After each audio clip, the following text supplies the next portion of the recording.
La Fédération de télévision communautaires autonomes du Québec, soit la FTCAQ, tenait son congrès à l'Hôtel Énergie de Shawinigan du 24 au 26 octobre dernier. Lors de l'Assemblée générale annuelle qui a eu lieu, ce fut l'occasion de revenir sur tous les efforts qui ont été faits auprès du gouvernement du Canada concernant les lois C11 et C18 et les représentations à venir. Amélie Heinz, directrice générale de la FTCAQ, nous explique.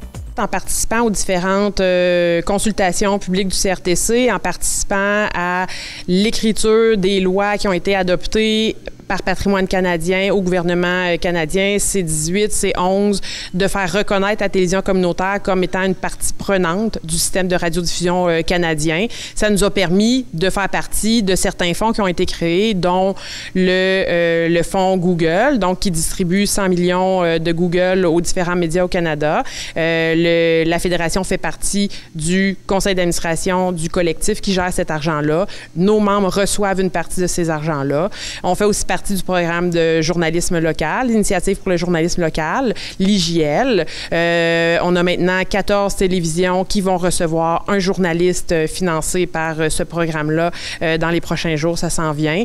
Donc ça, c'est le genre d'avancée qu'on fait. C'est un travail qui est extrêmement long. C'est souvent long avant d'avoir des résultats.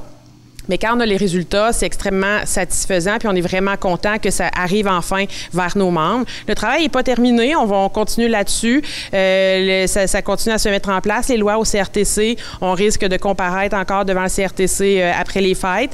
On attend juste qu'ils partent la nouvelle consultation pour aller chercher une partie de l'argent des entreprises en ligne, en fait, pour qu'ils financent le contenu canadien. Donc, on attend de voir là, où est-ce qu'on va pouvoir s'insérer là-dedans. Qu'est-ce qui s'en vient? Qu'est-ce que la Fédé prévoit faire dans la prochaine année de ce côté-là? Oui, continuer nos représentations, être devant le CRTC, Patrimoine canadien, pour s'assurer qu'ils n'oublient pas l'importance de nos médias. Parce que, évidemment, on est souvent le dernier endroit où, dans les communautés, il y a de l'information locale qui est produite, qui permet aux localités d'être informées sur ce qui se passe chez eux. Au niveau politique, c'est extrêmement important. On va continuer à développer, en fait, les services qu'on offre aux membres. On a des nouvelles personnes dans notre équipe qui vont travailler sur des projets, surtout au niveau du numérique, mais peut-être aussi de soutien au journalisme chez nos membres. Puis on va inviter le nouveau conseil d'administration qui vient d'être élu à se demander où il voudrait aller pour les prochaines années. Donc faire une nouvelle planification stratégique pour justement définir les orientations là, qui vont nous aider, nous, à travailler dans les 3-4 prochaines années. Afin de rendre le contenu de TVC accessible sans passer par un câbleau distributeur, la FTCAQ travaille sur le développement d'une application Roku qui permettra à ses membres de diffuser leur contenu en continu sur cette plateforme. Amélie Heinz nous donne plus de détails. C'est une possibilité de développement, en fait, pour aller chercher des nouveaux auditoires, parce que c'est un peu ça l'enjeu pour n'importe quel média, c'est que les gens y voient, y écoutent, regardent leur contenu. Fait qu'il faut développer les types de plateformes sur lesquelles on diffuse. Donc, la télévision intelligente, c'était une option qu'on voulait regarder. Donc, on est en train de développer quelque chose, de faire des tests pour voir, bon, dans l'opérationnalisation de tout ça, est-ce que c'est faisable? Est-ce que c'est réaliste pour les TV d'intégrer ce genre d'application-là sans que ça demande trop de surplus de travail. Donc oui, c'est là-dessus qu'on travaille, puis on espère pouvoir développer quelque chose là, pour inviter les membres à joindre ça dans la prochaine année. Lors du congrès, il y a eu une conférence donnée par l'Action communautaire autonome, soit l'ACA, un mouvement qui permet de soutenir plus de 4500 organismes communautaires partout au Québec. Les membres ont manifesté un grand intérêt d'en faire partie. La Fédération discutera avec l'ACA pour voir les possibilités de les rejoindre. Ça reste à voir comment on peut s'insérer là-dedans parce que pour le moment, les médias communautaires ne sont pas nécessairement considérés dans le plan d'action de l'Action communautaire autonome, l'ACA, du gouvernement. Donc, c'est de voir, OK, pourquoi on ne s'insère pas là-dedans? Est-ce qu'il y a des raisons? Puis, est-ce que les raisons sont bonnes? Donc, il faut commencer par ça. Après ça, on va voir avec les autres associations si ça les intéresse de se joindre au mouvement.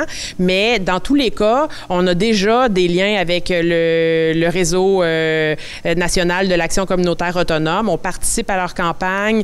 On s'insère quand ils font des sondages pour avoir les chiffres concrets de qu'est-ce que représente le milieu communautaire autonome au Québec. On participe à ça. Puis, on a les revendications sensiblement similaires qu'eux. Donc, c'est ça. On a déjà des liens. Donc, c'est peut-être de développer un petit peu plus ça puis d'aller pousser un petit peu plus loin jusqu'où on pourrait aller.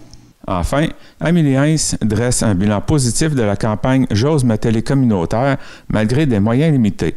Elle souhaite avoir l'aide du gouvernement par la création de publicités ainsi que des autres médias communautaires. Un bilan très positif. Ça a vraiment bien été. Les membres y ont bien participé. Puis, nous, on l'a vu, en tout cas, les résultats de ça sur nos propres réseaux, notre propre chaîne YouTube. Donc, on est content. Par contre, c'est sûr que c'était une campagne avec des moyens limités. On essaye de convaincre le gouvernement de nous aider à nous faire découvrir en investissant eux-mêmes, en participant à la création de publicités pour faire la promotion de notre travail à grande échelle partout au Québec. Donc, je pense que c'est un travail qui va être en développement, justement, cette année. Ça serait intéressant de s'associer aussi aux autres médias communautaires. Je pense qu'ensemble, on est plus fort. Donc, mais on est très heureux là, de la manière que ça s'est déployé. Vous écoutez votre reflet d'ici. Revoyez tous nos reportages sur notre site Internet. Marché Richelieu de Cap-d'Espoir, l'endroit où faire son épicerie devient un plaisir à découvrir et à partager. Venez déguster nos produits du terroir gaspésien et nos spécialités cuisinées ici même, la cuisine de notre chef Nicolas.